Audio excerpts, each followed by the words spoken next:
This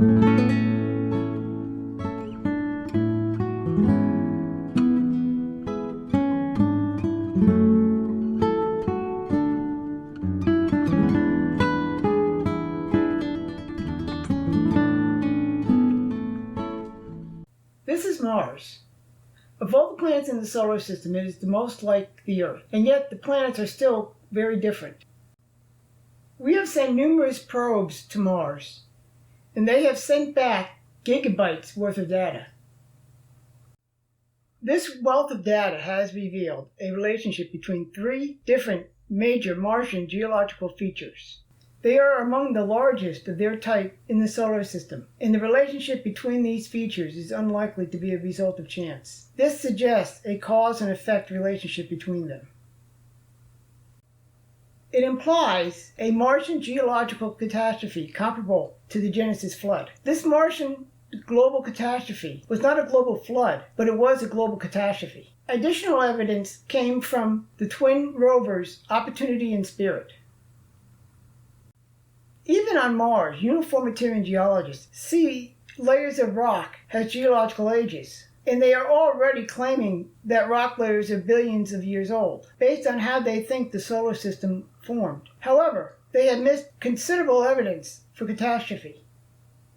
Hellas is the largest impact crater on Mars. It is also the largest impact crater in the solar system, and the only place on the Martian surface where atmospheric pressure is high enough to allow liquid water to exist. It is 2,100 kilometers, or 1,300 miles in diameter, making it about half the size of the continental United States, and it is 9 kilometers, or 5.6 miles deep, making it deeper than Mount Everest is high. Hellas's center is located at about 70 degrees east and 40 degrees south, placing it right in the center of the southern highlands. The energy of the impact was about 5.3 times 10 to the 26 joules. This is a blast of 1.27 times 10 to the 11 megatons. This is the equivalent of 8.48 trillion atomic bombs like the one dropped on Hiroshima. This dwarfs any known impact on Earth. The 1908 Tunguska explosion was about 500 kilotons. The impact that is accredited with killing off the dinosaurs is estimated at about 8 megatons, with a crater 180 kilometers across. The Vertiform Dome, which is Earth's largest known impact crater, is only about 300 kilometers in diameter. Hellas clearly dwarfs any impact experienced on Earth. Coming from the asteroid belt, the impacting velocity would have been about 7 kilometers per second. This results in a mass of 2.2 times 10 to the 19th kilograms. This mass is similar to that of the asteroid Juno, which has a diameter of 206 kilometers. On the opposite side of Mars from Hellas are the Tharsis volcanoes. Directly opposite its center, at 110 degrees west and 40 degrees north, is the western side of Alba Petra's caldera. Alba Petra is the largest volcano on Mars by surface area. The Tharsis volcanoes include Olympus Mons, the tallest mountain in the solar system. It is 22 kilometers, that is 13.6 miles high, and 600 kilometers, or 360 miles across. This makes it about 2.5 times as high as Mount Everest. Valles Marineris, or Mariner Valley, is a vast canyon system. It runs along the Martian equator, just east of the Tharsis region. The Tharsis region is where the large volcanoes are. Valles Marineris is 4,000 kilometers, 2,500 miles long, and 7 kilometers, that is 4 miles deep. The Grand Canyon in Arizona is about 800 kilometers, or 500 miles long, and 1.6 kilometers, or 1 mile deep. Valles Marineris would stretch across the entire continental United States. And if you visited Valles Marineris on Mars and then came back to Earth and visited the Grand Canyon, you'd be thinking, so what? Mars has a very unusual distribution of craters. Its southern highlands are far more cratered than its northern lowlands, and Hellas sits approximately in the middle of it all. Two twin rovers called Spirit and Opportunity landed on Mars in January 2004. Both rovers found that Martian soil is largely volcanic dust. Many of the rocks they have examined are composed of volcanic basalt. When Opportunity landed on Mars on January 24, 2004, the sight it gave us was strange even for Mars. This was largely because hematite spheres covered the entire area. This is evidence of both water and volcanic activity. Hematite is also present in the soil. Furthermore, the rocks are made of uneven layers. This type of layering shows that they were laid down by moving water, providing further evidence of a global catastrophe. The rocks in the area are also oddly eroded. It includes hematite nodules sticking out of the rocks, which are roughly eroded. Here's a rock with hematite nodules sticking out of it on sticks of rock. These patterns indicate erosion by sulfuric acid. Here are more examples of sulfuric acid erosion with hematite spheres. The rocks at Endurance Crater are found in multiple layers, something that is also consistent with them being laid down by moving water. Much of the rock in the area contains sulfates, which are a byproduct of the reaction between sulfuric acid and water. Spirit and Opportunity landed in the Meridiani Planum region of Mars. This area looks like a massive flood zone, with an inlet channel on one end and a splat zone at the other. The Hellas impact would have sent a shock wave around and through the planet. This shock wave would have been focused on the exact opposite side of the planet from the impact. This focusing of the shock wave would have caused cracks in the crust. Such cracking would have resulted in a burst of volcanic activity at this point. If the cracks continued along the area of weakened crust, it would have formed other volcanoes. This is supported by the fact that 4 of the Tharsis volcanoes form a nearly straight line. They are Serenus Thalas, Arcrius Mons, Pavonis Mons, and Erisa Mons. Mercury shows that this type of effect can occur. The Chloris Basin is the largest impact crater on Mercury. On the opposite side of the planet from this impact crater is chaotic terrain that resulted from the impact. On Mars, massive amounts of volcanic activity would have occurred, filling the atmosphere with volcanic ash, including large amounts of sulfur. If the volcanic activity were high enough, the ash would increase the atmospheric pressure, allowing liquid water to exist on the surface. Much of that volcanic material would form the volcanic mounds, and the concentration of volcanoes caused a pile-up of volcanic ash, forming the Tharsis Plateau. The remainder of the volcanic ash covered the planet, becoming a major component of its soil. Chunks of lava cooled and solidified in flight, becoming rocks. Some of these rocks landed at some distance, cracking on impact. This brings us back to Mars's odd crater distribution and the fact that Hellas is right in the center of it. One possible explanation is that a lot of the craters are secondary impacts from the Hellas impact. This makes a lot of sense given just how big of an impact there was. It is interesting to note that Tharsis covers part of the southern highlands. However, the volcanoes themselves are in a segment that covers the lowlands. Valles Marineris is a large rift valley, suggesting that the crust had been stretched in that area. The cause was most likely the seismic activity associated with the Tharsis volcanoes.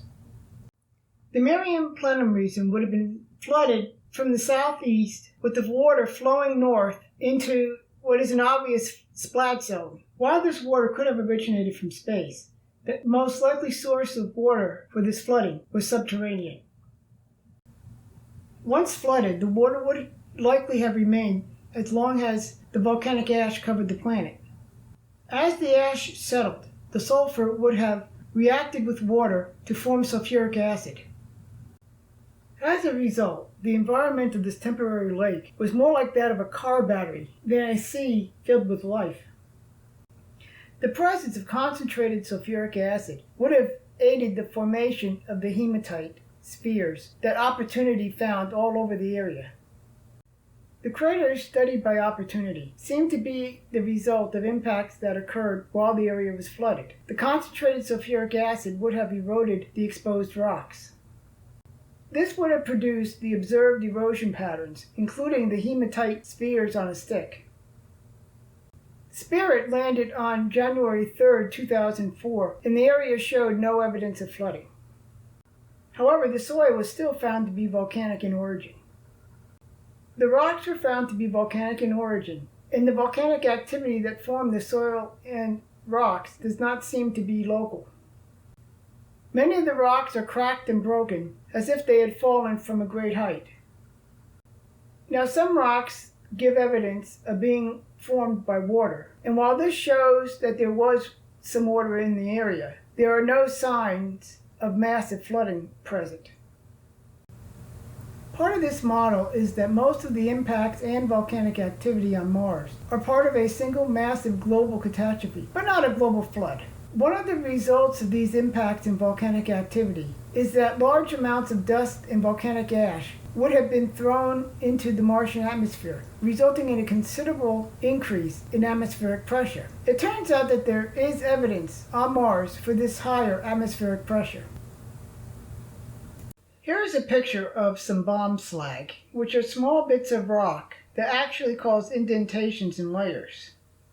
The results show that the impact velocity of some of these rocks was less than 43 yards per second. This should require an atmospheric pressure about 20 times that of Mars' current value, and it is high enough to allow liquid water to stay on the surface. Curiosity is more than a Mars rover. It is a complete mobile lab. Powered by a radioisotope generator, it does not need sunlight to operate. Curiosity landed on Mars in Gale Crater on August 6, 2012. It has shown that Gale Crater was flooded sometime after being formed. The Mars rover Curiosity has found cross-bedding at an area inside Gale Crater called Gleneagles. Not only does this show that water once flowed here, but the direction of that flow as well. It shows that the water that laid down this cross-bedding flowed from Mount Sharp, which is predicted by the catastrophic model of past water at this site. This also provides evidence for eruptions of underground water, answering the one main question about the source of water for the flooding at Meridiani Planum. That is, it shows that the region was most likely flooded from an underground water source. While it is being reported as evidence of past habitability of Mars, Curiosity's first drilled rock sample analysis actually shows evidence of past sulfuric acid, just like the Meridiani Planum region of Mars, where the rover Opportunity landed. This sample shows significant levels of both sulfuric dioxide and hydrogen sulfide, which are often a residue of sulfuric acid. According to the Catastrophic Martian Geology, the liquid water that was once present at Gale Crater would have been a concentrated sulfuric acid. The erosion patterns in the rocks had already indicated an acidic environment, but the discovery of sulfuric dioxide and hydrogen sulfide clinch it. While the results produced by Curiosity show that Gale Crater was indeed flooded with water, it also shows that the water was too acidic for life. This means that a claim that Gale Crater was once a potential habitat are more evolutionist wishful thinking than science. In 2018, planetary scientists reported evidence of a 20-kilometer wide lake, about 1.5 kilometers under the Martian South Pole. This discovery has started a debate about what keeps the water from freezing. This suggests that the water supply for the flooding that has been observed on Mars originated from underground. The fact that this lake is at the South Pole is particularly consistent with the flooding at the Meridiani Planum region. The problem is that the temperature beneath the ice would still average minus 68 degrees Celsius, such that the water would have frozen long ago. A study published in the Geophysical Research Letters shows that this implies a pool of magma 10 kilometers beneath the lake. The magma chamber would have had to have been released by a volcano no more than 300,000 years ago, indicating that Mars has been geologically active more recently than previously thought. It is also consistent with Mars still being geologically active. Because most of the geologic record on Earth was deposited during the Genesis flood, and the size distribution of craters showed that Earth and Mars were hit by the same population of objects at the same time. This means that the events described here likely occurred about the same time as the Genesis flood. The data suggests the following scenario. At about the time of the Genesis flood on Earth, Mars got hit by an asteroid about 210 kilometers or 130 miles across, along with many smaller objects across the southern highlands. This impact triggered massive amounts of volcanic activity on the opposite side of Mars. Heat from the volcanic activity warms Mars while filling the atmosphere with large amounts of volcanic dust and carbon dioxide gas. This increases the atmospheric pressure and temperature to the point where liquid water can exist on the Martian surface.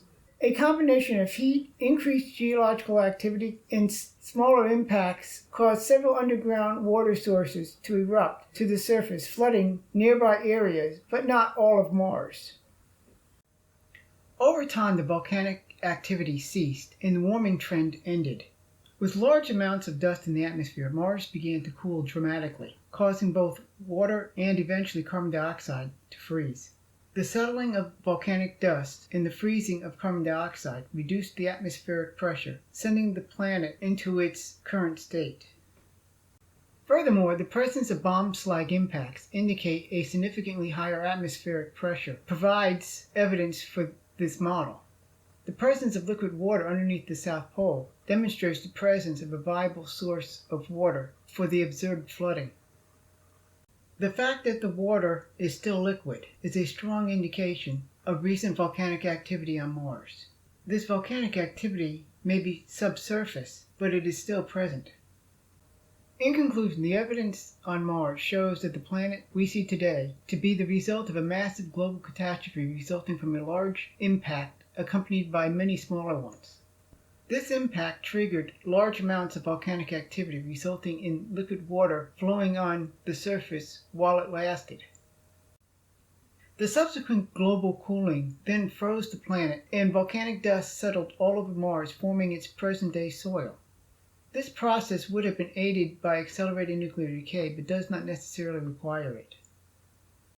The fact is that Mars and Martian geology are consistent with a young Earth creation model.